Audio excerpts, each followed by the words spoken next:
ውረድ እንውረድ አላዋጣንም ፍና ከስቃይ አላዋጣንም ሆብሎ ገድሎ መሞት ላይ ዳዳው ከእንግዲህ ብረት ገብስ ሆኗል ዕዳው አዲሱ ትውልድ ሀሳብ ነው ሜዳው አይጥ ለሞቷ የድመት አፍንጫ ታሸታለች እንዲሉት ጉድጓዱ ተቆፍሮ በሞት አፋፍ ላይ የሚገኘው ዘራፊውና አሸባሪው ህወሓት የቅበሩኝ ትግሉን ጀምሯል። ታሪክ ራሷን ልትደግም ብቻ ሳይሆን የዚህን ታሪክ ምዕራፍ ልትዘጋ ይመስላል። አክራሪ የትግራይ ታጣቂና የህወሓት አመራር ሰሞኑን የጀመረውን ትንኮሳ በማስቀጠል ወደ ሙሉ ጦርነት መግባት ጀምሯል። ኃይሉን በሙሉ ወደ ግጭት ቀጠናዎች እያንቀሳቀሰ ነው። ከግብጽ በሻቢያ በኩል የተላከለትን መሳሪያ ሻቢያ ለራሱ አስቀርቶ የተረፈውን ከባድ መኪና እያስገባ ነው። ለተፈናቀለው የትግራይ ህዝብ ድጋፍ ይዞ አይደለም፣ ጦርነት የሚባል መርዝ ይዞ ነው። በግጭቱ ዋና አትራፊ ደግሞ ሻቢያ ነው። መሳሪያ መቸብቸብ፣ ትጥቅ ማቀበል፣ በጦርነቱ በቀጥታ በመሳተፍ የራስን አቅም ለመፈተን መፍጨርጨር የጓድ ኢሳያስ ጉጉት ነው። የተመኘው ትግራይን የማድቀቅ ኢትዮጵያን የማዳከም ቅዠቱን ለማሳካት አጋጣሚውን ይፈልገዋል። ለዚህ ነው የህወሓት ሰዎች የኢትዮጵያን ታሪካዊ ጠላቶች እጅ እየሳሙ የትግራይን ህዝብ የባዕዳን መጠቀሚያ ለማድረግ እየሰሩ ያሉት። በኤርትራው መሪ የቆየ ተንኮል ውስጥ ተሸሽጎ ከሞት ለመስረፍ የውስጥ መከፋፈሉንና ህዝባዊ ንቀቱን ለመሸፈን የጠላትን ጠላት ወዳጅ አድርጎ መሳል ባልበላም ጭሬ ልበትነው ነውና እነሱ ካልተሰሙ እነሱ ካልመሩ ትግራይም ሆነች ኢትዮጵያ በጦርነት ልትለበለብ ይገባል። ሮጠው ያልጠገቡ ትምህርትን የሚናፍቁ ወጣቶችን የጦር መሳሪያ ተሸክመው ጫካ ሊወርዱ አካላቸውን ሊያጡ ነፍሳቸውን ሊገብሩ የግድ ነው። ይህ ነው የህወሓትና የሻቢያ ወግ። ትላንት ትግራይን በከባድ መሳሪያ ሲደቁስ የነበረውን ሻቢያን ዛሬ ላይ አዳኝ አድርጎ ማሰብ የቅበሩኝ ትግል የፖለቲካ ራስን ማጥፋት ነው። መቼም የኢኮኖሚና የዲፕሎማሲ ማነቆ ውስጥ ያለ ሻቢያ ህወሓትን ከውድቀትና ከተጠያቂነት ያተርፋል ብሎ የሚያስብ እነሱን መሳይ ቅዠታም አይኖርም። ትርፉ ግን ለዘመናት የሚቋምጥለትን የትግራይን መሬትና የትግራይን ህዝብ መደቆስ እውን ማድረግ ነው።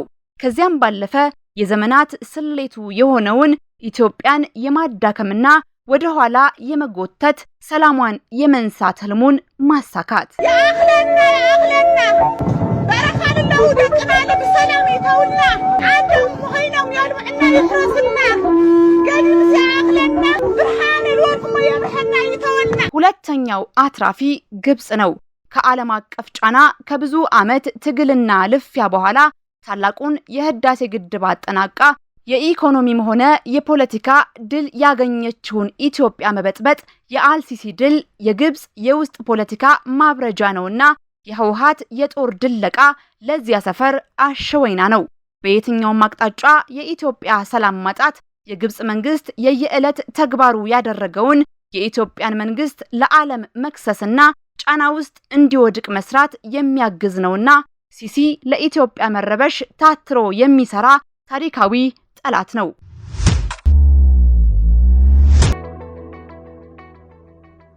ዋናው ተጎጂ ግን በግድ የሚሰለፈው የትግራይ ታጣቂ ወጣት ነው። ለ80 ዓመት አዛውንት የስልጣን ሽሚያ የሚሞተው የ20 ዓመት ወጣት መማር፣ ማደግ፣ ሰርቶ መለወጥ፣ ማትረፍን ሲሻ የጥይት ሲሳይ ሊደረግ የተደገሰለት የትግራይ ወጣት ያለፈው ጊዜ የሞተው የረገፈው የተሰደደው በቂ ሆኖ ያልተቆጠረለት ወንበር ጠባቂ እንዲሆን የተፈረደበት የትግራይ ወጣት አሁንም በደም ድምጽ ሁነን በአሁን ሰዓት ትግራይ ጦርነት የመቋቋም የመሸከም አቅሙ የለንም። በመቀጠልም መላው የትግራይ ማህበረሰብ ነው ለኢትዮጵያ የመታገል ታሪክ እያለው ኢትዮጵያን እንዲታገል የተገደደው ያለፈው ጦርነት ያተረፈበት ሐዘን፣ ረሃብ፣ ጉስቁልና ያልሻረው ዛሬም በጭንቅ ውስጥ ያለው ትግራዋይ በድምሩም ኢትዮጵያ ናት። ስለመልማት፣ ስለመስራት፣ ስለመበልጸግ ሳይሆን የፈረሰን ስለመጠገን፣ የጎደለን ስለመሙላት፣ የከሰረውን ስለማስተካከል እንድታስብ የምትገደደው ኢትዮጵያ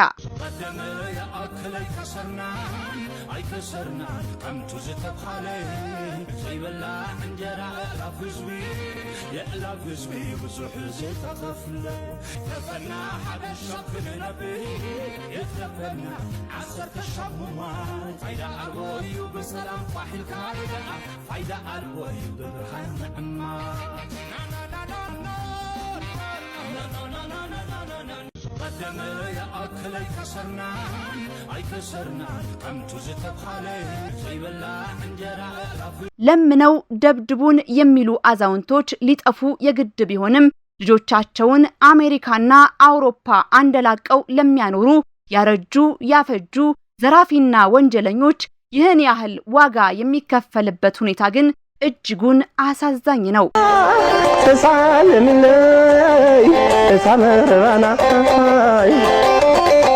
ዝህ ነገርዩ ታኒ ባስዳዴ አለን ሐሳባ ከመለስ ለዓደይ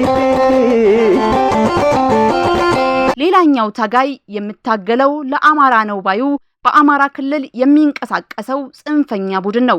ቡድኑ የምታገለው ለአማራ ሕዝብ ነው በሚል ትጥቅ አንግቦ ጫካ መግባቱ የትላንትን ያህል የቀረበ ታሪክ ሆኖ ዛሬ ግን አማራን ሲታገለው የኖረውን ህወሓትን ለማዳን እየታገለ ነው። ህወሓት በአማራ ሕዝብ ደም እንዲቀልድ ፈቅዷል። ከትላንት የጦርነት ጦስ ያላገገመው ሕዝብ ዛሬም ሌላ የሰሜን ጦርነት እሳት እንዲለበልበው ተፈርዶበታል። በዘመናት ውስጥ አመሉን የማይረሳው የሽማግሌዎች ስብስብ በቃ ሊባል ይገባል። ያአኽለና በረኻንለው ደቅና ለብሰላም ይተውና አንደም ሆይነው ያልምዕና ይፍረስና ገድም ሲያአኽለና ብርሃን ልወርቅ የብሐና ይተውና። ዛሬ የትግራይ ህዝብ ለውጥና ረፍት ይፈልጋል። ለዚያ ነው ይህን የምንለው። የትግራይ ታጣቂ ከፊት ለፊትህ እንዲተኩስብህ የሚፈልግ ስለሌለ አስገድደው ካሰማሩህ ከቻልክ ተጋፈጥ፣ ካልቻልክ እሺ ብለህ ባገኘው አጋጣሚ ወደ መከላከያ፣ የትግራይ ሰላም ኃይል ወይም ወደ ማንኛውም የቀረበ የኢትዮጵያ ክፍል አምልጥ። ከወንጀለኛ አዛውንቶች ውጪ ጠላት የለህምና ወደ እነሱ እንጂ ወደ ማንም አትተኩስ። አዎ ጠላትህ ያለው ከፊት ለፊት ሳይሆን ከኋላህ ነው። ዝመት ሲል ያስቀደመህ ለነፍሱ እንጂ ለነፍስህ አይደለም። ለሻቢያና ለግብጽ ህልም ሲባል ህልምህን ልትነጠቅ አይገባህምና ንቃ። ይልቁን የክልልህን ትግራይም ሆነ የሀገርህን ኢትዮጵያን ሉዓላዊነትና አንድነት የሚዳፈሩትን የሀገርና የህዝብ ጠላቶችን ከጀግናው የሀገር መከላከያ ጋር ሆኖ ለመታገልና ለመጣል ያለህ ጊዜ ይህ ነው። አላዋጣንም ፍና ከስቃይ አላዋጣንም ሆብሎ ገድሎ መሞት ላይ ዳዳው ከእንግዲህ ብረት ገብስ ሆኗል ዕዳው አዲሱ ትውልድ ሀሳብ ነው ሜዳው